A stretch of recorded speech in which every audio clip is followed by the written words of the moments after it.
శూర్పణుల్ని రథం దింపి బ్రాహ్మణులతో కలిసి నడవడం మొదలెట్టాడు. వాళ్ళు ఊరుకుంటారా? వాళ్ళు సంతోషపడిపోయారు.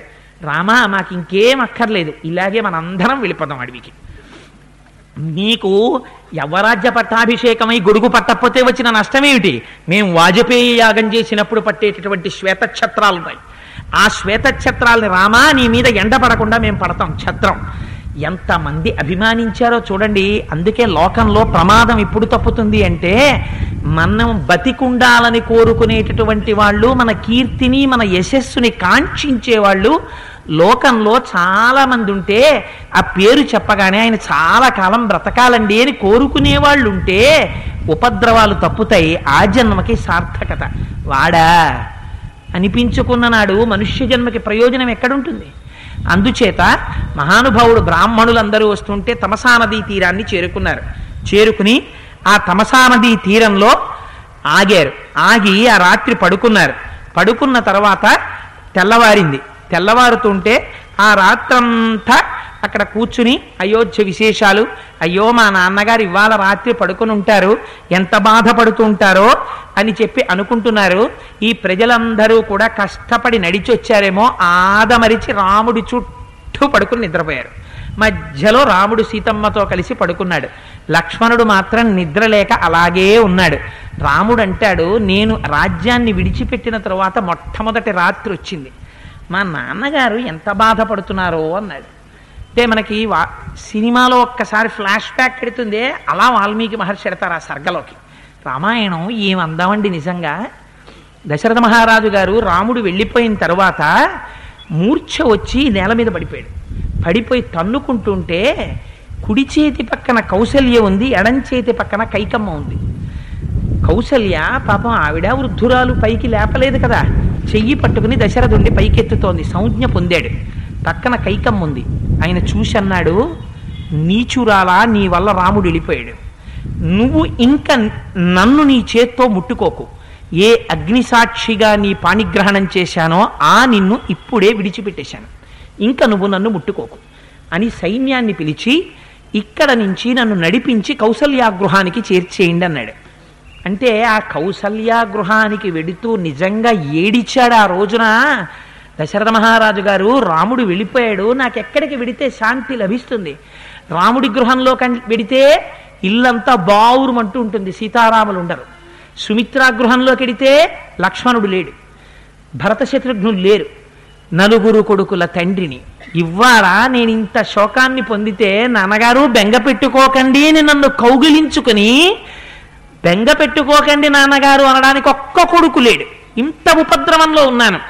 ఎవరు చూసినా ఎక్కడ చూసినా బ్రాహ్మణులు మొదలుకొని అందరూ ఛీ, కామంతో కూడుకున్నటువంటి అంధుడైన వృద్ధుడైన రాజు రాముణ్ణి అరణ్యానికి పంపించాడు, ఈ రాజు బ్రతికుండి ప్రయోజనం ఏమిటంటున్నారు. ఇన్ని మాటలు పడ్డాను, కానీ సత్యమునకు కట్టుపడ్డాను, వలలో పడిపోయాను. కైకమ్మ నన్ను ఇటువంటి స్థితికి తీసుకొచ్చింది. వెనకటికి ఒక వెర్రివాడు మామిడి చెట్టుకి ఇంతంత పూలున్నాయి, మోదుగు చెట్టుకి అంతంత పూలున్నాయి, ఇంత పువ్వు పూసిన మామిడి చెట్టు ఇంతకాయ కాస్తే ఇంత పువ్వు పూసిన మోదుగు చెట్టు అంతకాయ కాస్తుందని మామిడి తోట నశింపజేసి మోదుగ విత్తనాలు వేసుకుని మోదుగు చెట్లు పెంచుకున్నాడు. మోదుగ చెట్టుకి పువ్వు పూస్తుంది కానీ కాయ కాయదు. అలా సకల గుణములు కలిగిన కౌసల్య ధర్మపత్నిగా ఉండగా కామమోహంతో కైకమ్మని తెచ్చుకున్నాను. ఇవాళ మామిడి చెట్లు నరుక్కుని మోదుగు చెట్లు వేసుకున్న వాళ్లే ఉంది నా బ్రతుకు అని ఏడ్చి ఏడ్చి ఏడ్చి ఏడ్చి కన్నులు కనపడ్డం మానేసాయి దశరథ మహారాజు గారు.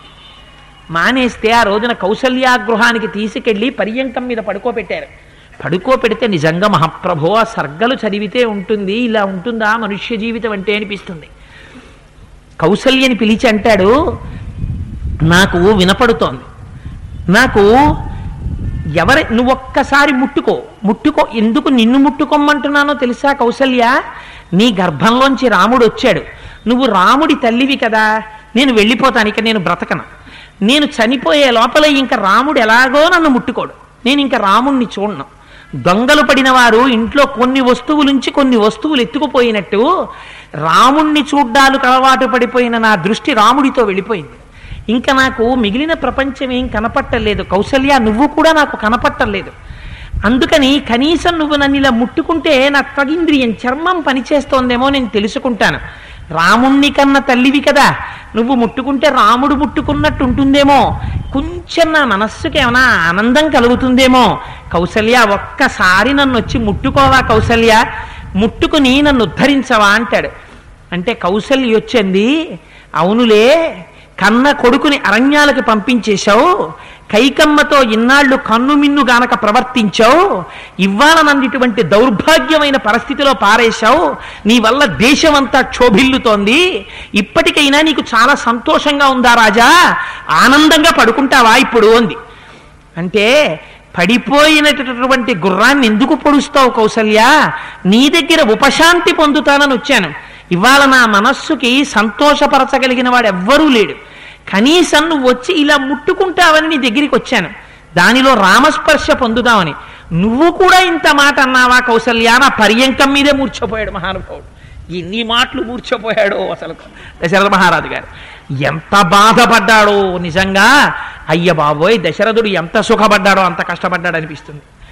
అనిపించిన తరువాత అంత బాధపడితే అక్కడ రాముడు అంటాడు, తెల్లవారుజామునే బ్రాహ్మీ ముహూర్తంలో సుమంత్రుణ్ణి పిలిచి, వీళ్ళందరూ వృద్ధులైన బ్రాహ్మణులు, నా యందుండేటటువంటి అవ్యాజమైన ప్రేమతో నా వెనక వచ్చేశారు, వీళ్ళు నన్ను అనుగమించి నడవలేరు, వీళ్ళు 14 సంవత్సరములు నాతో వచ్చి చాలా క్లేశపడిపోతారు, అందుచేత నేను కనపడకపోతే వీళ్ళు వెనక్కి తిరిగి వెళ్ళిపోతారు, తెల్లవారుజామున వీళ్ళందరూ బడలికతో గాఢ నిద్రలో ఉండగానే మనం వెళ్ళిపోవాలి, కానీ వీళ్ళు తిన్నగా ఇంటికి వెళ్ళరు, ఎటు వెళ్ళాడో రాముడు గుర్తుపడదామని రథచక్రాల వెంట వస్తారు, అందుకని రథాన్ని ముందు ఉత్తర దిక్కుకి తీసుకెళ్ళి, ఉత్తర దిక్కు వైపుకి వెడితే అయోధ్య వైపుకి వెడుతుంది, పైగా ఉత్తర దిక్కు ప్రయాణం మంచిది, అందుకని ఉత్తర దిక్కుకి వెళ్ళు, ఉత్తర దిక్కుకి వెళ్ళిన తర్వాత రథాన్ని వెనక్కి తిప్పు, వెనక్కి తిప్పి గడ్డి మించి పొదల మించి నడిపించి తమసా నదిని దాటించేస్తే వెళ్ళిన రథచక్రాలు ఆగిపోయినట్టు కనపడతాయి, ఎటు వెనక్కి వెళ్ళాయో వాళ్ళకి ఇంక అర్థం కాదు, రాముడు ఎటు వెళ్ళాడో తెలియలేదని వాళ్ళు అయోధ్యకి వెళ్ళిపోతారు.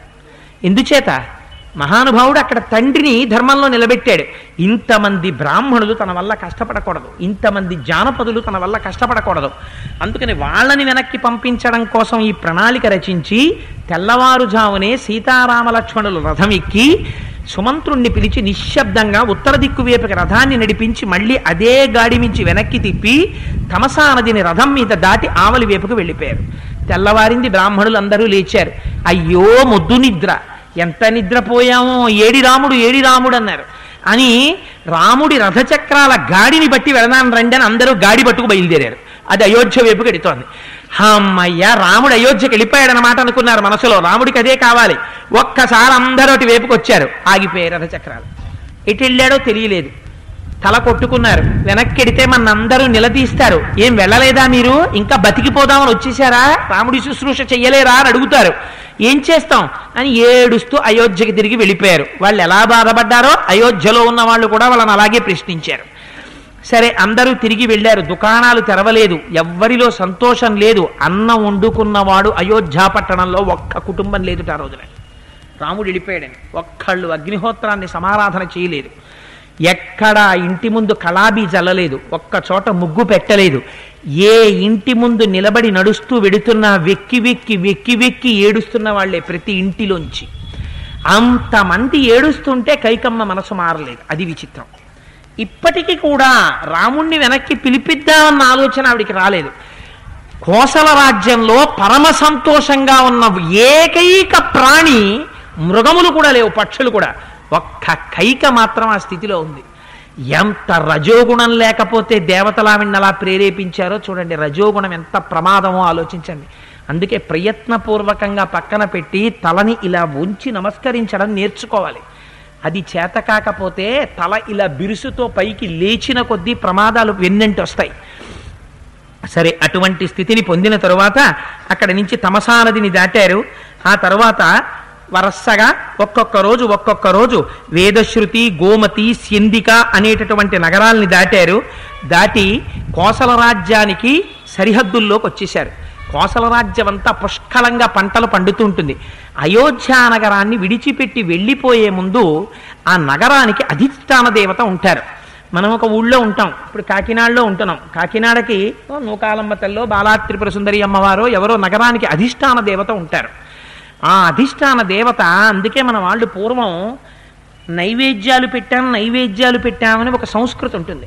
ఆషాఢ మాసంలోనో ఎప్పుడో నైవేద్యాలు పెట్టామండి ఇవాళ మా ఇంట్లో అంటారేమిటి, మా ఇంట్లో నైవేద్యాలు పెట్టామేమిటి, మీ ఉత్తప్పుడు పెట్టరా?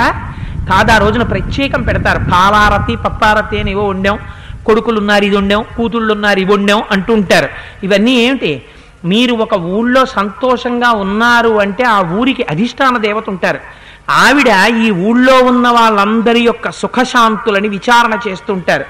అందుకని ఆ ఊరి అధిష్టాన దేవత ఎందు గౌరవంతో ఉండాలి. అయోధ్య కూడా అధిష్టాన దేవత ఉంటుంది. కానీ రాముడు నమస్కరించలేదు వెళ్లే ముందు. ఎందుకని? చుట్టూ ప్రజలున్నారు. అందుకని రథం దిగితే వాళ్ళు పట్టుకుంటారు ఉండిపోమని. అందుకని ఆ రోజున రథం దిగడానికి కుదరలేదు, రథం ఆపడానికి కుదరలేదు. ఇప్పుడు కోసల రాజ్యపు సరిహద్దుకు వచ్చేశాడు కనుక రథం దిగి సీతాలక్ష్మణులతో కలిసి అయోధ్య వైపుకి తిరిగి ఒక నమస్కారం చేశాడు. ఆపృచ్ఛేత్వాం పురీ శ్రేష్ఠే కాకుత్స పరిపాలితే దైవతాని చయాని త్వాం పాలయన్యా వసంతి చ. పూర్వకాలంలో కాకుత్స వంశంలో మా వంశంలో ఎందరో రాజులు అయోధ్య నిన్ను పరిపాలించారు. ఎటువంటి అయోధ్య నగరాన్ని విడిచి ధర్మానికి కట్టుబడి అరణ్యవాసానికి 14 సంవత్సరముల నియతితో వెడుతున్నాను. తిరిగి నేను వచ్చి అయోధ్యానగరంలో ప్రవేశించి మా తల్లిదండ్రుల యొక్క పాదములకు నమస్కరించేటటువంటి అదృష్టాన్ని నాకు కటాక్షించు, నాకు పునర్దర్శనాన్ని ఇయ్యి. మనం దేవాలయాలకు ఎడతాం, యాత్రలకు ఎడతాం. ఎక్కడ యాత్రకు వెళ్ళినా జ్ఞాపకం పెట్టుకోండి, అసలు నిజానికి ఆ క్షేత్రంలో ఉన్న అర్చకులు ఆశీర్వచనం చేయాలి, పునర్దర్శన ప్రాప్తిరస్తు అని. వాళ్ళు అనకపోయినా మనం ఒకటి అడగాలి. ఏది అడగాలంటే, మీరు మిగిలిన కోరికలన్నీ అడిగినా అడగకపోయినా దేవతలు కటాక్షిస్తారు. మనసా మనం అడగవలసింది, స్వామి నాకు పునర్దర్శనాన్ని కటాక్షించు అని అడగాలి. ఒకపరికొకపరి మీరు ఆ క్షేత్రముల చుట్టూ తిరగగలిగినటువంటి సమర్థత మీకుంటే, ఆయుర్దాయం ఉంటే, ఆరోగ్యం ఉంటే, ఐశ్వర్యం ఉంటే మీ కుటుంబం రక్షింపబడుతూనే ఉంటుంది.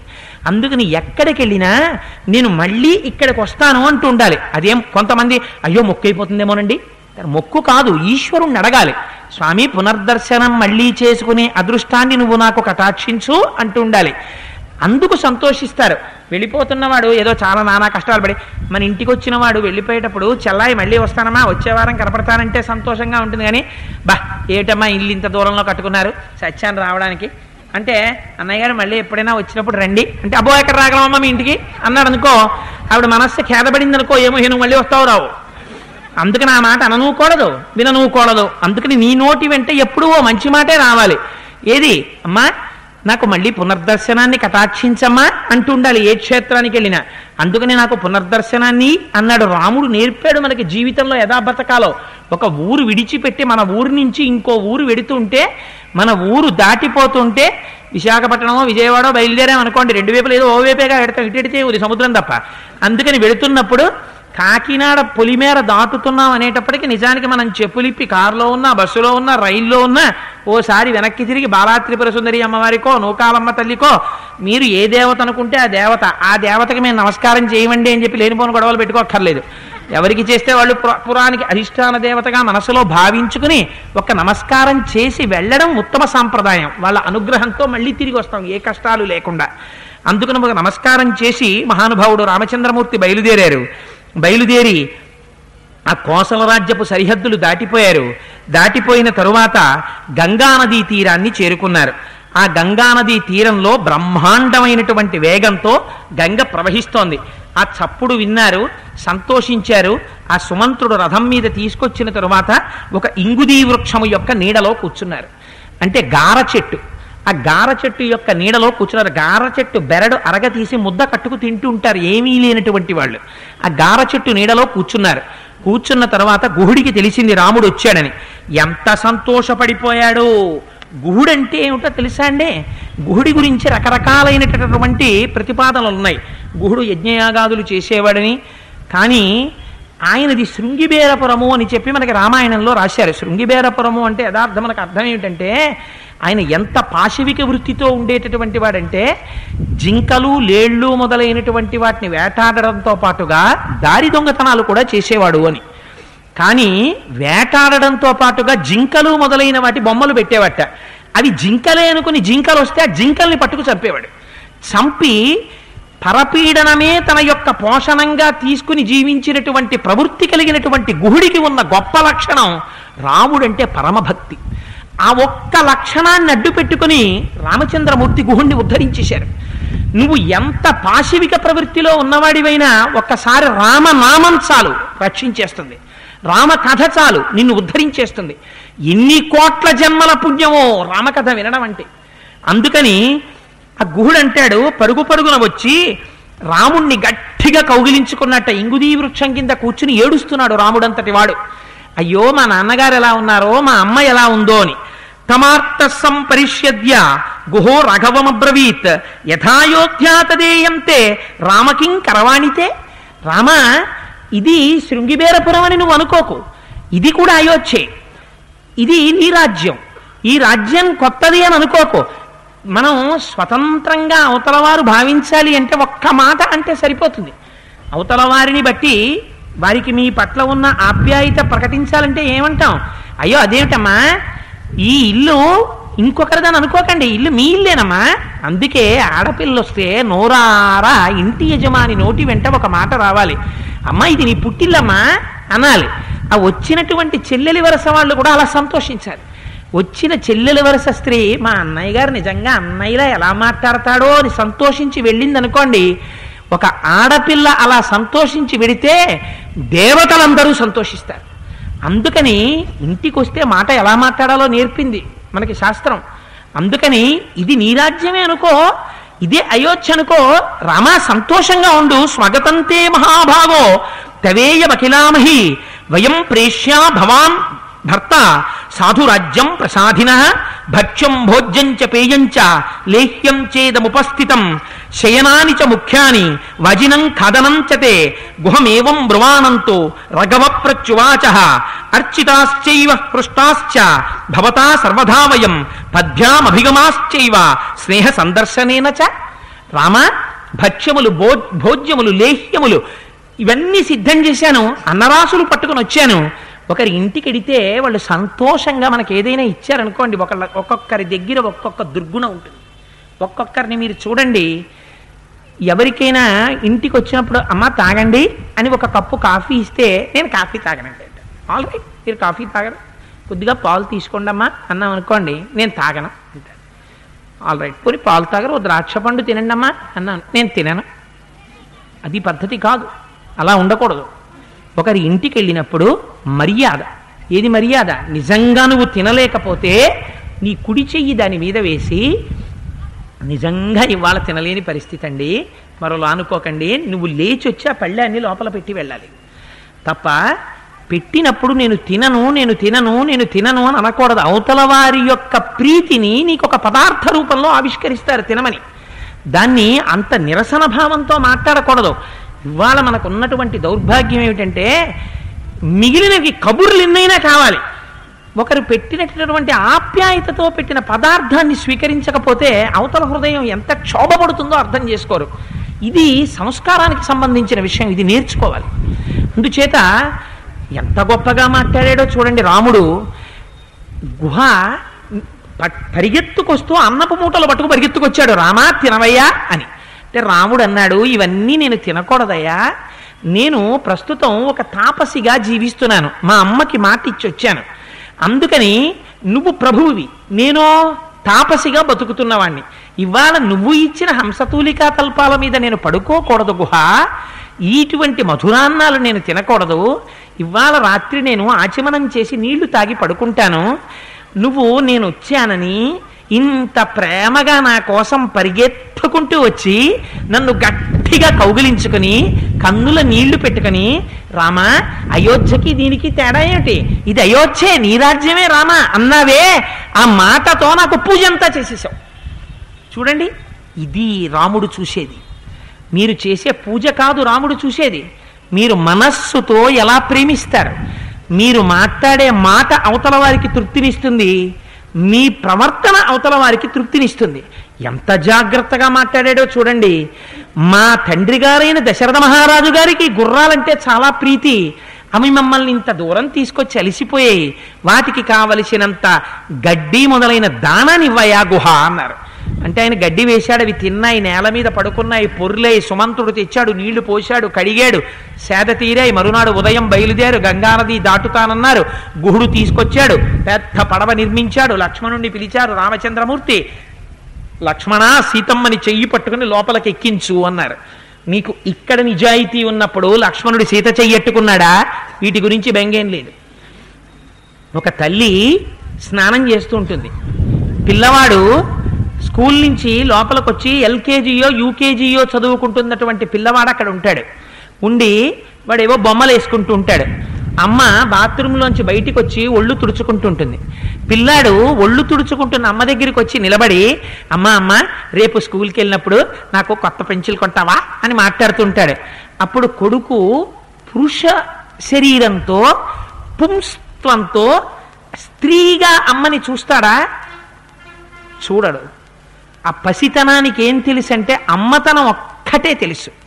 అమ్మలోని స్త్రీత్వం తెలియని పసివాడి హృదయం ఎటువంటిదో సీతమ్మ తల్లి చెయ్యి పట్టుకొని పడవెక్కించిన లక్ష్మణుని యొక్క హృదయం అటువంటిది. ఇది చెప్పడానికి ఏ వికారం లేనటువంటి స్థితిలో నిత్య కైంకర్యాభిలాషి. అందుకని ఇదిరా లక్ష్మణుడి యొక్క కైంకర్యం అంటే ఇది తెలుసు కనుక లక్ష్మణ సీతమ్మ చెయ్యి పట్టుకుని పడవెక్కించు అన్నాడు రాముడు. చెయ్యి పట్టుకుని లక్ష్మణుడు పడవెక్కించాడు సీతమ్మని. ఆ తెచ్చుకున్నటువంటివి వశిష్ఠ మహర్షి పూజామందిరంలో పెట్టి పూజించారు. వరుణుడిచ్చినటువంటి ఆ అక్షయబాణ తూణీరాల్ని, ధనస్సుని, వాటిని లక్ష్మణుడు వెళ్ళి తీసుకొచ్చాడు. వాటిని అవన్నీ మొలకి కట్టుకున్నారు, భుజాలకి తగిలించుకున్నారు, ఆ పడవెక్కారు. రామాయణంలో ఎక్కడా రామాని పాదం తగిలితే ఏదో ఒక నారి ఆడది అయిపోయినాదంట, నా పడవెక్కితే ఏమైపోతుందో అందుకుని నీ కాళ్ళు కడుగుతానన్నాడు గుహుడని వాల్మీకి మహర్షి ఎక్కడా రాయలేదు. అందుకని పడవ ఎక్కించాడు. ఎక్కించిన తర్వాత సుమంత్రుడు ఏడుస్తూ నిలబడ్డాడు. మహానుభావ, నువ్వు గంగ దాటి వెళ్ళిపోతున్నావు, నేనేం చెయ్యాలని అడిగాడు. అడిగితే రాముడు అన్నాడు, నువ్వు తిరిగి వెళ్ళిపోయి దశరథ మహారాజు గారికి కనపడు, మా తండ్రి గారికి నమస్కరించానని చెప్పు, కౌసల్యని సర్వకాలములయందు దశరథుణ్ణి సేవించమని చెప్పు, నాకు కైకమ్మకి, సుమిత్రకి, కౌసల్యకి తేడా లేదు, ముగ్గురు తల్లులకి నమస్కరించానని చెప్పు, భరతుడికి నేను కుశలం అడిగానని చెప్పు, ఆ భరతుడు గొప్ప యోధుడు, సర్వకాలములయందు ధర్మము చేత కట్టుబడినవాడు, యవ్వరాజ్య పట్టాభిషేకం చేసిన తర్వాత వృద్ధుడైన చక్రవర్తిని మాత్రం ఏ ఒక్క కారణం చేత కూడా వారిని బాధ పెట్టవద్దని చెప్పు, తండ్రి మనస్సుకి అనుగుణంగా పరిపాలించమని చెప్పు అన్నాడు. అన్న తరువాత సుమంత్రుడు అన్నాడు, నిన్ను విడిచిపెట్టి రామా నేను వెళ్ళలేను, ఇన్నాళ్ళు నీ పరిపాలనలో ఉన్నాను, ఇప్పుడు దుష్టకైక పరిపాలన ప్రారంభం అవుతోంది, నేను నీతో పాటు వచ్చేస్తాను రామా, నన్ను తీసుకెళ్ళు, క్రూర మృగాలు వస్తుంటే రథం మీద నిలబడి వాటితో నేను ఎదుర్కొంటాను, నేను కూడా వచ్చి నీకు సేవ చేస్తానన్నాడు. రాముడు అన్నాడు, నువ్వు నాతో వచ్చేస్తే కైకమ్మకు అనుమానం వస్తుంది. రాముడు అరణ్యవాసం చేయకుండా మంచి రథమోటి దొరికింది, తోలేవాడోడు దొరికాడు, పెట్రోల్ అక్కర్లేదు కదా అని ఇంకా సీతమ్మని లక్ష్మణుణ్ణి ఎక్కించుకుని విహారాలు తిరుగుతున్నాళ్ళ ఉందనుకుంటుంది. అందుకని నువ్వు ఖాళీ రథంతో వెనక్కి వెళ్ళిపోవాలి, రాముడు గంగ దాటి అరణ్యంలోకి వెళ్ళిపోయాడని చెప్పాలి, అందుకని నువ్వు బయలుదేరన్నాడు. ఈ మాట చెప్పగానే గుర్రాల్ని పట్టుకుని బయలుదేరట్ట. ఆ గుర్రాలు కదలడం మానేసి కన్నులంబుట నీరు కారుస్తూ ఎంత తోలినా కదలడం మానేసి ఎగిరిగిరి పడ్డాయిట. వాటికి రాముడి యందున్న ప్రీతి అటువంటిది. ఆఖరికి ఆ రథం బయలుదేరింది. రాముడు గంగానదిని దాటాడు. గంగానదిని దాటి ఆవలి ఒడ్డుకి వెళ్ళాడు. వెళ్ళిన తరువాత అటుగా నడిచి వెడుతుంటే ప్రయాగ కనపడింది. అక్కడే పర్ణశాలలోంచి పొగొస్తోంది. ఇక్కడ ఏదో ఆశ్రమం ఉంది, వెడదాన్ని రమ్మన్నారు. అది భారద్వాజాశ్రమం. అక్కడ మహానుభావుడు భారద్వాజుడు ఉన్నాడు, వేదములు చదువుకున్నవాడు, చుట్టూ శిష్యులందరూ పరివేష్టితులై ఉన్నారు. ముందు రాముడు వెళ్ళి నమస్కరించాడు, నేను దశరథ కుమారుణ్ణి, తమ్ముడైన లక్ష్మణుడు భార్య సీతమ్మతో కలిసి వచ్చాను మహానుభావ అంటే భారద్వాజుడు త్రికాలవేది, ఎవరి మనస్సులో ఏదుందో కనిపెట్టగలిగినవాడు. పిలిచి ఈ రాత్రి ఇక్కడ ఉండమని తేనె, కందమూలములు, ఫలములు మొదలైనవి రాముడికి ఇచ్చారు. ముగ్గురు తిని సంతోషంగా అక్కడ పడుకున్నారు. మరునాడు భారద్వాజుడు అన్నాడు, నువ్వు 14 సంవత్సరములు మా ఆశ్రమంలోనే ఉండు, ఎక్కడికి వెళ్ళక్కర్లేదు. అంటే రాముడు అన్నాడు, ఈ మీ ఆశ్రమం మా రాజ్యానికి దగ్గరలో ఉంది, నేనున్నానని తెలిస్తే జానపదులు అందరూ వచ్చేస్తారు, మా దర్శనం చేసుకుంటూ ఉంటారు, దీనివల్ల కైకమ్మకి ఇబ్బందిగా ఉంటుంది, నేను ఇక్కడ దగ్గరలోనే ఉండిపోయానని, అందుకు నీ నిర్జనమై ఎవ్వరూ లేని చోటుకి వెళ్ళిపోతాను, కానీ ఏ క్రూర మృగముల వల్ల రాక్షసుల వల్ల ప్రమాదం లేకుండా భయం అనేటటువంటి మాటకి అలవాటు లేని సీతమ్మ సంతోషంగా తిరగడానికి అవకాశం ఉన్న ఒక యోగ్యమైన ప్రదేశాన్ని నిర్ణయించి భారద్వాజ మహర్షి మీరు చెప్తే అక్కడ పర్ణశాల నిర్మించుకుంటానన్నాడు. అంటే ఆయన అన్నారు, మహానుభావుడు ఇక్కడి నుంచి బయలుదేరండి. యమునా నది తీవ్రమైన వేగంతో వెడుతూ ఉంటుంది. అదే త్రివేణి సంగమం దాటిపోయిన తర్వాత పాయ యమున వెడుతుంటుంది. ఆ యమునని కర్రలతో కట్టినటువంటి పడవ మీద మీ ఇద్దరు జాగ్రత్తగా నడిపి దాటండి. ఆ యమున దాటిపోయిన తరువాత కొంచెం ముందుకు వెడితే మీకు అక్కడ ఒక గొప్ప మర్రి చెట్టు ఒకటి కనపడుతుంది. ఆ మర్రి చెట్టు చాలా గొప్ప మర్రి చెట్టు. ఆ మర్రి చెట్టు కింద మీరు కూర్చోండి. కూర్చున్న తరువాత దానికి నమస్కారం చెయ్యండి. ఎందుచేత అంటే అక్కడ చాలా మంది కూర్చుని దేవతలందరూ కూడా అక్కడ నమస్కారం చేస్తుంటారు, ఆ చెట్టుని సేవిస్తుంటారు. అది దాటి కొంచెం ముందుకు వెడితే నీలము అనబడేటటువంటి వనం కనపడుతుంది. అక్కడ మోదుకు చెట్లు, రేగు చెట్లు చాలా ఎక్కువగా ఉంటాయి. ఇసుక మెత్తగా ఉంటుంది. అది దాటి వెడుతుంటే ఎక్కడ చూసినా నీళ్లుంటాయి, చెట్లన్నీ ఉంటాయి. చిత్రకూట పర్వత శిఖరాలు కనపడుతుంటాయి.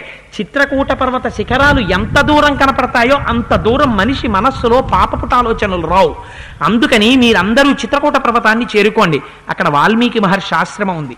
ఆ ఆశ్రమానికి పక్కన మీకు అనువైనటువంటి స్థలంలో ఆశ్రమాన్ని నిర్మించుకోండి. అక్కడ ఏనుగులు తిరుగుతుంటాయి, కొండముచ్చులు, కోతులు తిరుగుతుంటాయి, బంగారు చుక్కలు కలిగినటువంటి జింకలు తిరుగుతుంటాయి. మీకు కావలసిన ఆహారం దొరుకుతుంది, కందమూలాలు దొరుకుతుంటాయి, స్వచ్ఛమైనటువంటి జలాలు ప్రవహిస్తుంటాయి. సీతమ్మకి చాలా సంతోషంగా ఉంటుంది. ఆ వనాల్లో, ఉపవనాల్లో మీరు తిరగండి. నేను చాలా మాటలకి వెళ్ళాను. ఆ అరణ్యంలో కార్చిచ్చు పుట్టదు. అందుకని రామా మీరు అక్కడ పర్ణశాల నిర్మించుకోండి అన్నారు. ఆ మాట విన్న తర్వాత బయలుదేరారు. ఆ రోజు రాత్రి ఒక చెట్టు కింద విడిది చేశారు. ఎండుటావులన్నీ పోగు చేశారు. మహానుభావుడు రామలక్ష్మణులు ఇద్దరూ వెళ్ళి 3 మృగాల్ని, ఒక అడవి పందిని, ఓ జింకని, ఒక లేడిని సంహరించి తీసుకొచ్చారు. అగ్నిహోత్రాన్ని రగల్చారు. చీకటి పడకుండానే ఆ మృగం యొక్క మాంసాన్ని కాల్చుకున్నారు. అదేమిటండి, రాముడు దేవుడు కదా అనకండి. రాముడు నరుడిగా చదివితేనే రామాయణం. అందుకని ఆ మృగాల యొక్క మాంసం కాల్చారు, పచనం చేసుకున్నారు. ముగ్గురు ఆ మాంసం తిన్నారు. ఆ ఎండుటాకుల మీద పడుకున్నారు. పడుకున్న తర్వాత రాముడు లక్ష్మణుణ్ణి పిలిచాడు. పిలిచి ఒక పరీక్ష పెట్టాడు. తనంత తాను వచ్చినవాడు. ఏమో ఎందుకు వచ్చింది అరణ్యం అనిపిస్తోందేమో లక్ష్మణుడికి అనుకున్నాడు. వెళ్ళిపోమ్మంటే బాగుండు, వెళ్ళిపోదాం, ఏమిట్రా బాబీ అడవి ఇలా ఉంది అనుకుంటున్నాడేమో. ఇంత నిర్జనమైన వనాన్ని చూసి, లక్ష్మణ నువ్వు ముందు నడు, మధ్యలో సీతమ్మ నడుస్తుంది, వెనక నేను నడుస్తానన్నాడు. అని ఇంతసేపు నడిచేటప్పటికి కొంచెం బెంగగా ఉందేమో చూద్దామని పిలిచి అన్నాడు, నాకు ఆలోచన వచ్చిందయ్యా. భరతుడు యవరాజ్య పట్టాభిషేకం చేసుకున్న తర్వాత కౌసల్యా సుమిత్రల్ని నిగ్రహిస్తాడు, బంధిస్తాడు. వృద్ధుడైపోయాడు దశరథుడు, కామవ్యామోహానికి లొంగిపోయాడు. ఎవరు రక్షిస్తారు కౌసల్యా సుమిత్రల్ని? అందుకని లక్ష్మణ రేపు ఉదయం బయలుదేరి నువ్వు అయోధ్య వెళ్ళిపో అన్నాడు. అంటే ఆయన అన్నాడు, అన్నయ్య తప్పకుండా వెళ్ళిపోతాను, కానీ ఈ మాట నాకు చెప్తున్నావు కదా, ఈ మాట సీతమ్మ తల్లిని, అప్పటికి సీతమ్మ తల్లి నిద్రపోతోంది ఆకుల మీద. నిద్రపోతున్న సీతమ్మ తల్లిని కూడా పిలిచి చెప్పమే అన్నయ్య. నచ సీతాస్త్వయాహీనా నచాహమపి రాఘవ ముహూర్తమపి జీవావో జలన్మధ్యా వివాధృతౌ. అన్నయ్య, సీతమ్మ తల్లి నిన్ను విడిచిపెట్టి ఉండలేదు కనుక, ఆ విషయం నీకు తెలుసు కనుక సీతమ్మని వెనక్కెళ్ళి కౌసల్యా సుమిత్రా దశరథుల శుశ్రూష చెయ్యమని నువ్వు ఆజ్ఞాపించవు. నన్నెందుకు వెళ్ళిపోమ్మంటున్నావో తెలుసా? నిన్ను విడిచిపెట్టి నేను వెళ్ళిపోయి ఉండగలనని నువ్వు అనుకుంటున్నావు. అన్నయ్య నేను వెళ్ళిపోతాను, కానీ ఎలా వెళ్తానో తిడతా. నచ సీతా త్వయాహీనా నచాహమపి రాఘవ ముహూర్తమపి జీవావో జలన్మధ్యా వివాధృతౌ. నీటిలో తిరిగేటటువంటి చేపని చేతితో పట్టుకుని పైకి తీసి ఒడ్డున పారేస్తే తన ఒంటికి తడి ఉన్నంతసేపు మాత్రమే ప్రాణములను నిలబెట్టుకుని ఆ ఇసుక మీద పైకి కిందకి పైకి కిందకి ఎగిరెగిరి పడి ఒంటి తడి ఆరిపోతుంటే మెల్లమెల్లగా ప్రాణములు విడిచిపెట్టేస్తూ ఆఖరి తడి ఆరిపోగానే గుడ్లు తేలేసేసి కింద పడిపోయినటువంటి చేపలా వెనక్కి తిరిగి వెళ్ళిపోతూ నిన్ను చూస్తుంటే ఎంతసేపు నువ్వు లీలామాత్రంగా కనపడతావో అంతసేపు మాత్రమే ప్రాణములతో ఉండి ఇంకా నువ్వు కనపడ్డం మానేయగానే ప్రాణములు వదిలిపెట్టేస్తానన్నాయా, నిన్ను విడిచిపెట్టి నేను ఉండలేను అని చెప్పుకున్నాడు. రాముడు అన్నాడు, 14 సంవత్సరములలో ఇంకొక్కసారి కూడా నిన్ను ఈ మాట అన్నావు. లక్ష్మణ నువ్వు నాతోనే ఉండు అన్నాడు. ఇంత పరిశీలన చేస్తాడు రామచంద్ర ప్రభు. అన్న తర్వాత మరునాడు ఉదయం సంతోషంగా బయలుదేరి అక్కడి నుంచి ఆ భారద్వాజ మహర్షి ఎలా చెప్పారో అలా చిత్రకూట పర్వతాన్ని చేరుకుని లక్ష్మణుడు చక్కటి పర్ణశాల నిర్మించాడు. రామచంద్రమూర్తికి తెలియనటువంటి మంత్రాలు లేవు, వాస్తుహోమం చేశాడు. చాలా మంది ఇవాళ రేపు గృహప్రవేశాలు వాస్తుహోమాలు ఎందుకండి, పైన షామియానా వేసేసి టిఫిను భోజనాలు పెట్టేసి వెళ్ళిపోతే చాలనుకుంటున్నారు. వాస్తుహోమం ఎందుకు చేస్తారో తెలుసా అండి? రామాయణంలో చెప్పారు. ఆ ఇంటిలోకి వెళ్ళిన వాడు దీర్ఘకాలం జీవించాలనుకుంటే వాస్తుహోమం చెయ్యాలి.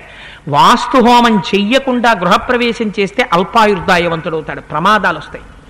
అందుకని వాస్తుహోమం చెయ్యాలని అగ్నిహోత్రాన్ని వ్రేల్చి మంచి మృగాన్ని పట్టుకుని సంహరించి దాని మాంసాన్ని పచనం చేసి అగ్నిహోత్రంలో వ్రేల్చి హోమం పూర్తి చేసి గదులన్నీ అలంకారం చేసి అందులోకి గృహప్రవేశం చేశారు. వాల్మీకి మహర్షి ఆశ్రమాన్ని సందర్శించారు. వాల్మీకి సంతోషించారు. అంత ఆనందంగా గడిచిపోతోంది. సుమంతుడు అయోధ్యకి తిరిగి వచ్చాడు. పాపం దశరథుడు తెలివి తప్పిపోతూ ఏడుస్తూ రాముణ్ణి అడిగాడు. రామా, దశరథ, రాముడు ఎలా ఉన్నాడని అడిగాడు. అడిగితే ఆయన అన్నాడు, ఏమయ్యా నీకు నమస్కారం చెప్పమన్నాడు, కౌసల్యని జాగ్రత్తగా శుశ్రూష చేయమన్నాడు, సుమిత్రా కైకాదుల యందు కూడా తనకు ఎటువంటి భేదభావం లేదు నమస్కరించానని చెప్పమన్నాడు, భరతుణ్ణి యవ్వరాజ్య పట్టాభిషేకం చేసుకుని వృద్ధుడైనటువంటి చక్రవర్తిని ఇబ్బంది పెట్టకుండా పరిపాలించమని చెప్పాడు, ఆ భరతుణ్ణి కుశలం అడిగానని చెప్పమన్నాడు, నీ రాముడు సుగుణాభిరాముడయ్యా, తామర పువ్వుల వంటి కందుల వెంట నీరు కారుస్తూ నీకు నమస్కరించాడయ్యా అన్నారు. అంటే దశరథ మహారాజు గారు అన్నారు, లక్ష్మణుడు ఏమన్నాడు అన్నారు. అంటే ఆయన అన్నాడు, లక్ష్మణుడు పడవెక్కుతూ మా తండ్రి కామమునకు లొంగిపోయాడు, యవ్వనంలో ఉన్న కైకమ్మ కావలసి వచ్చింది, సకల సుగుణాభిరాముడైనటువంటి రాముణ్ణి రాజ్యంలోంచి బయటికి పంపించాడు, అటువంటి వాణ్ణి తండ్రిగా నేను అంగీకరించట్లేదు, ఇక నుంచి దశరథుడు నాకు తండ్రి కాడు, ఈ మాట నే చెప్పానని దశరథ మహారాజు గారికి చెప్పండి వెళ్ళినప్పుడు. అహం తావన్మహారాజే పితృత్వం నోపలక్షయే భ్రాతా బంధుశ్చ భర్తాచ పితాచ మమ రాఘవ. నాకు తల్లి కాని, తండ్రి కాని, గురువు కాని, దైవం కాని, అన్న కాని, తమ్ముడు కాని ఎవరైనా నాకు రాముడి. నాకు దశరథ మహారాజు గారికి సంబంధం లేదు, నేను తండ్రిత్వాన్ని దశరథ మహారాజులో గుర్తించడం మానేశానని చెప్పు అన్నాడు. లక్ష్మణుడికి ఎప్పుడూ కోపమే, ఎప్పుడు రాముడికి అపకారం జరిగిందనుకుంటే అని చెప్పాడయ్యా అన్నాడు. సీతమ్మ ఏం చెప్పిందయ్యా అని అడిగాడు. సీతమ్మ ఏం చెప్పిందో చెప్తే తట్టుకోలేడని సీతమ్మ కూడా బాధపడింది. కానీ ఆ మాట చెప్తే దశరథ మహారాజు గారు తట్టుకోలేరని అప్పటికే ఈ మాటలు వింటూ శిరస్సు వాల్చేశాడు.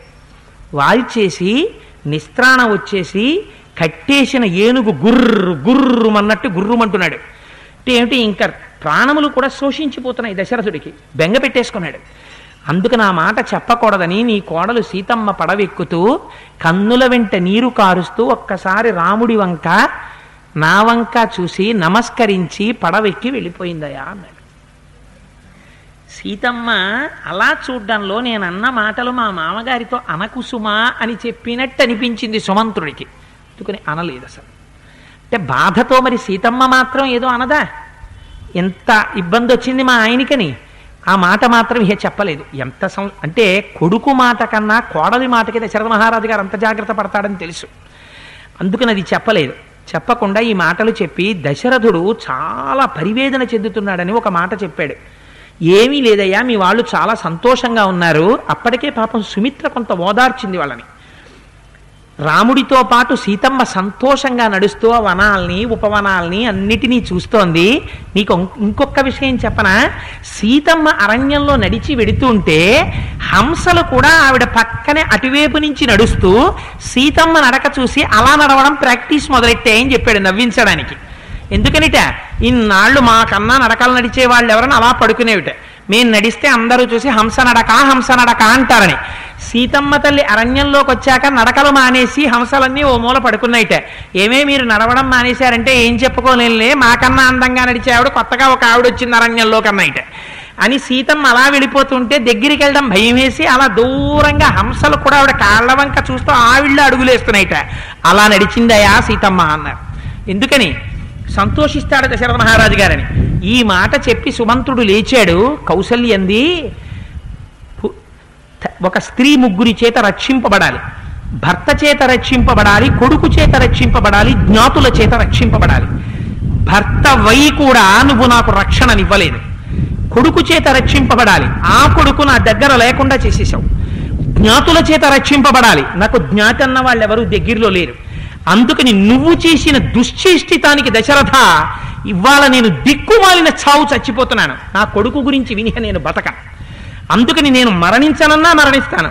సుమంత్రుడికి తెలుసు రాముడు ఎక్కడున్నాడు. నేను అడవిని పట్టి వెళ్ళిపోతాను తప్ప ఇక నేను నీ ముఖం చూడను, నేను నీ దగ్గర ఉండను. నువ్వు ఇంత దారుణమైన పని చేశావు, నా కొడుకును అడవికి పంపించావు. నువ్వు చేసిన పనికి ఇవాళ కోసల రాజ్యం అంతా ఏడుస్తోంది, నువ్వు చెయ్యకూడని పని చేశావంది. ఈ మాట అనేటప్పటికీ దశరథ మహారాజు గారు అన్నారట, నేను దౌర్భాగ్యుడనే కౌసల్య, నేను ఎందుకు పనికిరాని వాణ్ణి, నేను దీనుణ్ణి, నేను ధర్మాత్ముణ్ణని కానీ, నేను ఒక్కనాడైనా సరిగ్గా పరిపాలించానని కానీ, మిమ్మల్ని చూశానని కానీ ఇంకా నేను అనను. కానీ ఎంత దీనుణ్ణైనా, ఎన్ని తప్పులు చేసిన వాణ్ణైనా, ఎంత దరిద్రుణ్ణైనా వృద్ధుణ్ణైపోయాను కదా, అందరూ పొడి చేస్తున్నారు కదా, కంటికి నిద్ర రావట్లేదు, నోటికి ముద్ద సహించట్లేదు, రాముడా కనపడడు, నన్ను ఓదార్చేవాళ్ళ లేరు, నేను ఎంత బెంగ పెట్టుకున్నానో కౌసల్య నీకేం తెలుసు, ఓదారుస్తావని కదా నీ మందిరానికి చేరుకున్నాను. పరమ సాత్వికమైన ప్రవర్తన కలిగిన నువ్వు కూడా నన్ను ఇలా పొడి చేస్తే నేను కూడా ఈ క్షణంలోనే ప్రాణాలు విడిచిపెట్టేస్తాను కౌసల్య, నువ్వైనా కనీసం ఇలా మాట్లాడడం మానవా, నీ కాళ్ళు పట్టుకుంటానని 2 చేతులతో నమస్కారం చేశాట. చేస్తే కౌసల్య పరుగు పరుగున వచ్చి ఆయన పాదాల దగ్గర కూర్చుని 2 చేతులు పట్టుకుని తల మీద పెట్టుకుని అంది, నైషాహిసా స్త్రీ భవతి శ్లాఘనీయేన ధీమత ఉభయోర్లోకయోర్వీర ప్రత్యాయ సంప్రపాద్యతే. మహాధర్మాత్ముడైనటువంటి భర్త ఒక భార్య దగ్గర ఇలా 2 చేతులు పెట్టి నిన్ను బతిమాలుకుంటున్నానే అన్నాడంటే ఆ స్త్రీ జీవితంలో అటువంటి దుర్దినం ఇంకా వేరొకటి ఉండదు. నువ్వు ఇలా అనకూడదు, నేను చూడకూడదు. పొరపాటున కొడుకు వెళ్ళిపోయాడన్న ఆక్రోశంలో ఇలా మాట్లాడాను. మహానుభావ నన్ను క్షమించనైన కాళ్ళ మీద పడిపోయింది. సంతోషించాడు, పైకి లేవతీశాడు, తీసుకెళ్లి పర్యంకం మీద పడుకోపెట్టింది. కలవరిస్తున్నాడు, కౌసల్య కౌసల్య ఒక్కసారి ఇలా రా అన్నాడు. కౌసల్య సుమిత్ర ఇద్దరూ వచ్చి పక్కన కూర్చున్నారు. నేను ఎందుకింత బాధపడుతున్నానో నాకు ఇప్పుడు అర్థమైంది. నువ్వు ఒక మాట అన్నావు, పాలు తాగుతున్న దూడల్ని ఆవుల నుంచి వేరు చేశానన్నావు. పాలు తాగుతున్న పిల్లలకి తల్లుల యొక్క స్తన్యములు కత్తిపెట్టి నరికేసి ఉంటాను, అందుకే నేను ఇవాళ ఇంత బాధపడుతున్నానన్నావు కౌసల్య. నీది కాదు దోషం, నాకు ఇప్పుడు జ్ఞాపకం వస్తోంది. నీకొక్క విషయం చెప్తాను, జాగ్రత్తగా వినన్నాడు. కౌసల్య సుమిత్ర కూర్చునున్నారని అనుకుంటున్నాడు మహానుభావుడు. వాళ్ళు బాధలు ఇలాగే పరాకు మాటలు మాట్లాడుతున్నాడని వింటున్నారు. పాపం వాళ్ళ మనస్సు వినే స్థితిలో లేదు. కానీ ఆయన చెప్పుకుంటున్నాడు బాధతోటి, యవ్వనంలో ఉన్నప్పుడు వెళ్ళు తెలియని స్థితిలో ఉన్నాను.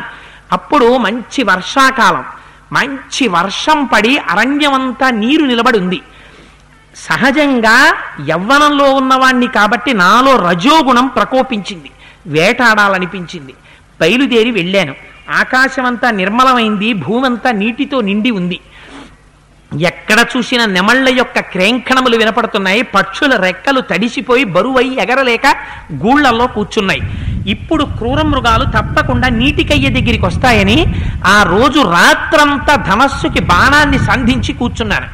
తెల్లవారే వరకు ఏ మృగము వచ్చినట్టు నాకు కనపడలేదు. కటిక చీకటి తెల్లవారుతోందనగా బ్రాహ్మీ ముహూర్త సమయంలో సన్నని మూతి కలిగినటువంటి కూజాని నీటిలో ముంచినట్టు గుడగుడ గుడగుడ శబ్దం వినపడింది. ఏనుగు తొండం పెట్టి నీళ్లు తాగుతోంది అని గ్రహించాను. నాకు శబ్దవేధి విద్య తెలుసు. అందుకని శబ్దాన్ని బట్టి ఏనుగు యొక్క కుంభస్థలం మీద బాణప్రయోగం చెయ్యాలనుకున్నాను. అనుకుని శబ్దాన్ని బట్టి గురి చూసి చీకట్లో బాణప్రయోగం చేశాను. ఏనుగు యొక్క ఘీంకారం వినపడుతుందనుకున్నాను. కానీ ఏనుగు ఘీంకారం వినపడలేదు, ఒక మనుష్యుడి యొక్క ఆర్తనాదాలు వినపడ్డాయి. భయపడి పరిగెత్తాను. పరిగెత్తేసేటప్పటికీ నేను విడిచిపెట్టినటువంటి బాణం గుండెల్లో గుచ్చుకొని ఒక మునికుమారుడు ఆ నది ఒడ్డున పడి తన్నుకుంటున్నాడు. దగ్గరకు వెళ్ళి భయపడుతూ అడిగాను. అడిగితే ఆయన ఒక మాట అన్నాడు, రాజా నువ్వు బెంగ పెట్టుకోకు, నేను మునికుమారుణ్ణి, నేను కేవలం మునివృత్తిలో ఉన్నాను, తపస్సు చేసుకుంటున్నాను, తల్లిదండ్రుల్ని పోషిస్తున్నాను, వేదాధ్యయనం చేస్తున్నవాణ్ణి, ఇటువంటి నన్ను నిష్కారణంగా ఎందుకు బాణం పెట్టి కొట్టావని అడిగాడు. అడిగితే మహానుభావా నిన్ను కొట్టాలని నేను అనుకోలేదు, నీటి తాగుతున్న చప్పుడికి ఏనుగు అనుకుని బాణాన్ని విడిచిపెట్టాను, నా దురదృష్టం నీకు తగిలింది అని భయపడుతూ నిలబడ్డాను, శపిస్తాడని. ఆయన అన్నాడు, నీకు బ్రహ్మహత్యా దోషం లేదు. ఎందుచేత అంటే నా తండ్రి వైశ్యుడు, నా తల్లి శూద్రస్త్రీ. వైశ్యుడికి శూద్రస్త్రీకి నేను వర్ణసంకరమైన వారికి జన్మించాను కాబట్టి శపించే అధికారం నాకు లేదు. అందుకని నేను శాపం కూడా ఇవ్వను. నీకు బ్రహ్మహత్యా పాతకం కూడా లేదు. కానీ నా తల్లిదండ్రులు ఇద్దరు అంధులు, కళ్ళు కనపడవు, అరణ్యంలో కూర్చుని ఉన్నారు. రోజు నేను ఆ గ్రంథపఠనం చేస్తే అవి వింటూ ఉంటారు. నేనే ఆహారము నీళ్లు పట్టుకెడతాను. మహాదాహంతో ఉన్నారు. నువ్వు ఈ నీళ్లు పట్టుకెళ్ళి నా తల్లిదండ్రులకు ఇయ్యి. ఈ బాణపు ములుకు నాలో ఉన్నంతసేపు ఈ బాధ ఆగట్లేదు. పక్షి కొట్టుకుంటున్నట్టు కొట్టుకుంటున్నాను. ఈ బాణం తీసేయమని అడిగాడు. తీసేస్తే పిల్లవాడు మరణిస్తాడు, తీయకపోతే రక్తం కారి కొట్టుకుంటున్నాడు. అతను బాధపడ్డం ఇష్టం లేక బాణం లాగేశాను. పిల్లవాడు వెంటనే మరణించాడు. ఆ నీటి కుండ పట్టుకుని తల్లిదండ్రుల దగ్గరికి వెళ్ళాను. నా పదఘట్టనాన్ని విన్నటువంటి తల్లిదండ్రులు, నాయనా కుమారా అందులో ఇంతసేపు ఎక్కడికి వెళ్ళిపోయావు? మీ అమ్మ నీ కోసం బెంగ పెట్టుకుంది నాయనా, నువ్వు సంధ్యావందనం చేసుకుని వచ్చి రోజు నమస్కారం చేస్తే పొంగిపోతాం. మేము అంధులం, తినడానికి కూడా తెచ్చుకోలేము, మమ్మల్ని పోషిస్తున్నవాడివి, ఇంతసేపు ఎక్కడికి వెళ్ళావని అడిగాడు నా తండ్రి. అని అడిగాడు ఆ మునికుమారుని తండ్రి. అడిగితే నేను ఉన్న మాట ఉన్నట్టు చెప్పాను. నా వల్ల పొరపాటు జరిగింది, మీ కుమారుణ్ణి నేనే సంహరించానని చెప్పాను. ఆయన క్రోధాన్ని చెందిన, నువ్వు బ్రహ్మహత్యా పాతకం మాత్రం నీకు లేదని ఆ కుమారుడి యొక్క కళేబరాన్ని చూపించమని అడిగాడు. చెయ్యి పట్టి తీసుకెళ్ళాను. వారిద్దరూ కుమారుడి శవం మీద పడి రోదించి ఏడ్చారు. ఏడ్చిన తరువాత నా వంక తిరిగి ఆ ముని కుమారుని యొక్క తండ్రి ఒక మాట అన్నాడు. నేను ఎలా అయితే ఇప్పుడు ఈ పిల్లవాడి మీద పడి హా కుమారా అని పుత్రశోకంతో ప్రాణాలు విడిచిపెడుతున్నానో, నువ్వు కూడా హా కుమారా అంటూ పుత్రశోకంతో ప్రాణాలు విడిచిపెడతావు అని నన్ను శపించాడు. ఈలోగా దేవలోకంలోంచి ఇంద్రుడు వచ్చాడు. వచ్చి నువ్వు తల్లిదండ్రులకు చేసినటువంటి సేవకి నీకు స్వర్గం ఇస్తున్నానని ఆ మునికుమారుణ్ణి తన రథంలో కూర్చోబెట్టుకుని తీసుకెళ్ళాడు. వెళ్ళిపోయేటప్పుడు ఆ పిల్లవాడు తల్లిదండ్రులకు నమస్కరించి వెళ్ళిపోయాడు. అయినా సరే ఆ పిల్లవాడిని విడిచి ఉండలేక ఆ ఇద్దరు దంపతులు ప్రాణాలు విడిచిపెట్టారు. ఆనాడు నేనేమనుకున్నానో తెలుసా కౌసల్య? పోనీలే, శపిస్తే శపించాడు కానీ నాకు పిల్లలు ఉండకపోవడం అన్నది ఉండదన్నమాట, నాకు కొడుకులు ఉంటారు అని సంతోషించాను యవ్వనంలో. అప్పుడు తెలియదు కొడుకుని విడిచిపెట్టి హా కుమారా అంటూ మరణించడం ఎంత కష్టమో నాకు తెలియలేదు కౌసల్య. నేను చేసిన పాపం నన్ను వెంటాడింది. నా చెవులు వినపట్టం లేదు, నా కళ్ళు కనపట్టం లేదు, నా తగింద్రియం పనిచేయడం మానేస్తోంది, నాకు జ్ఞాపక శక్తి కూడా తగ్గిపోతోంది. నువ్వెవరో నేనెవరో ఏం తెలియట్లేదు, చిత్తం భ్రాంతం అయిపోతోంది. ఎవరో దూతలొచ్చి పాశములు వేసి నా ప్రాణాల్ని ఉగ్గడించేస్తున్నారు. కౌసల్య, నాకు రాముణ్ణి చూసేటటువంటి అదృష్టం లేదు. ఈ వెళ్ళిపోతున్న సమయంలో రాముడు వచ్చి నన్నొక్కసారి గట్టిగా కౌగిలించుకుని నా చేతులు పట్టుకుని నాన్నా నొక్క మాట అంటే నేను స్వస్థతతో ఆ రాముణ్ణి చూద్దును. 14 సంవత్సరముల తరువాత తిరిగి వచ్చిన రాముణ్ణి చూసేటటువంటి అదృష్టం ఇంకా ఈ దశరథుడి యొక్క శరీరానికి లేదు. కౌసల్య, నేను వెళ్ళిపోతున్నాను, నేను తెలిసి ఏ తప్పు చెయ్యలేదు, నన్ను మన్నించు అని కౌసల్య సుమిత్ర హారామా అని అరుస్తూ మహానుభావుడు ప్రాణములు విడిచిపెట్టేశాడు. విడిచిపెట్టినా అక్కడే కూర్చున్న కౌసల్య సుమిత్ర దశరథుడి ప్రాణములు పోయాయి అనుకోలేదు, మూర్ఛపోయాడు అనుకున్నారు. పడుకుని నిద్రపోయారు. మర్నాడు వందిమాగదులు వచ్చి స్తోత్రం చేశారు, పాటలు పాడారు, దంతధామనం చేసుకోవడానికి నీళ్లు పెట్టారు, వేడి నీళ్లు పెట్టారు, పన్నీరు పెట్టారు, దేవతలకి పూజ చేయడానికి తులసి నీరు పెట్టారు, పుష్పాలు పెట్టారు. ప్రభువుకి కొంచెం దగ్గరకు వచ్చి చూశారు. ప్రభువుని ముట్టుకోవడానికి అర్హత లేదు. అందుకని కౌసల్య సుమిత్ర అక్కడే ఆదమరిచి నిద్రపోతున్నారు. రాత్రల్లా వారికి నిద్ర లేదు, కొడుకు గురించి బెంగబెట్టుకుని. వారిని లేపి అడిగారు, ప్రభువు కదలడం లేదని. కౌసల్య గభాలన లోపల పరదాలోకి వెళ్ళి ఆయన్ని కదిపి చూసింది. అప్పటికే దశరథ మహారాజు గారు ప్రాణములను విడిచిపెట్టేశారు. కానీ మహానుభావుడు దశరథుడు జన్మించినందుకు హారామ దశరథ మరణం చెప్పిన తరువాత ఇంకా తదనంతర కథని ప్రస్తావించడం అంత మంచిది కాదు. ఆయన శరీరాన్ని ఉత్తరక్రియలు చేసేటటువంటి కొడుకు కూడా దగ్గర లేడు. అది దశరథుడి దౌర్భాగ్యం. తైల ద్రోణిలో ఉంచారు. భరతుడు రావాలి ఇప్పుడు. ఎందుకని రాముడు రాడు, లక్ష్మణుడు రాడు, భరత శత్రుఘ్నులు యుధాజిత్తు దగ్గర ఉండిపోయారు. ఇక ధర్మం నడుస్తుంది. ఇప్పుడు వశిష్ఠుడు రాజసభ పెడతాడు. పెట్టి మార్కండేయ మహర్షి మాట్లాడతారు. ఆ భరతుడికి వార్త అందిన తర్వాత అసలు భరతుడి క్యారెక్టర్ అంటే ఏమిటో వశిష్ఠ మహర్షి భరతుడని పేరు ఎందుకు పెట్టారో, భరతుడు కైకతో ఎలా మాట్లాడతాడో, ఆ అయోధ్యకాండని మహర్షి ఎలా నడిపిస్తారో ఎంత అద్భుతంగా ఉంటుందో ఆ విషయాల్ని రేపు చూద్దాం. కానీ హారామ హారామ హారామ అంటూ దశరథుడు మాత్రం రామనామం చెప్పుకుంటూ వెళ్ళిపోయి ధన్యతని పొందాడు అని ఒక మంచి మాటతో ఇవాల్టి కార్యక్రమాన్ని పూర్తి చేసి, మనం రామనామం చెప్పుకోవడం ఒక మంచి సంప్రదాయం పెట్టుకున్నాం గనక రామనామం చెప్పుకుని బయలుదేరదాం. రామనామము రమ్యమైనది రామనామము,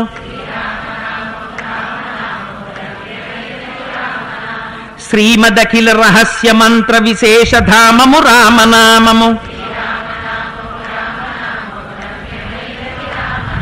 దారి నుంటిగా నడచు వారికి తోడు నీడే రామనామము,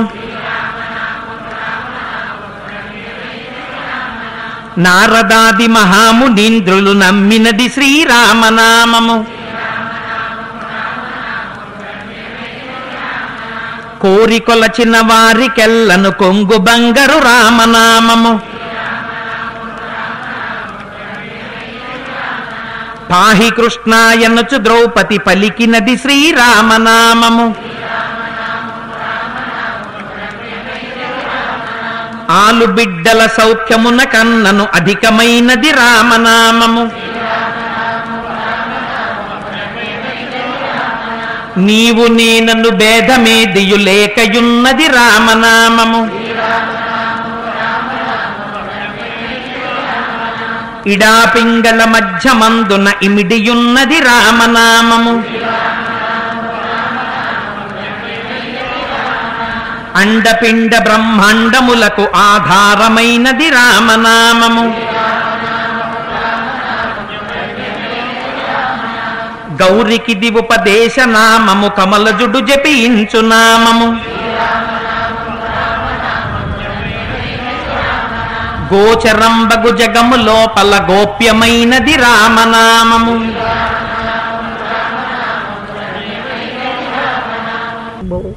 సర్వం శ్రీ ఉమామహేశ్వర బ్రహ్మార్పణమస్తు. స్వస్తి.